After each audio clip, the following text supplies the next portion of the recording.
حضري لي يا هجوسي طواريق القصيد، أفتليها واحبكيها وأنا بعدها.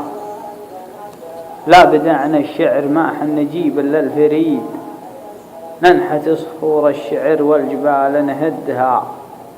والشعر مغزاه وراعيه يفصح ما يريد، والمثل قد قال كلمة بصدرك بدها. ترفع البيضاء وتكفخ وتشهر للعميد، صاحب الوقفات لا من تسكر سدها.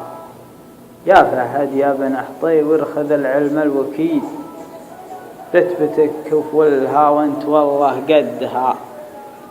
موقفك يعرف إلى صك راس الحيد حي، والحقوق الغاصبة لو اخذت ترتدها. المراجل تهتويها ولا عنها تحيد، والرجال الوافية دوم تكسب ودها. والرجعنا للتواريخ والعهد البعيد، لا أدرى عن عزوة ما حد قد ضدها. من محزم تلقى نازع ملين الحديد، من مهجة العدو لا تعدى حدها. ربعنا العجمان يوم المعادي والضديد، الشلايل بيننا ما حد قد ردها. هم ذرانا وحن ذراهم على اليوم الشديد، صلب يام اللي تسوق العداوة ضدها.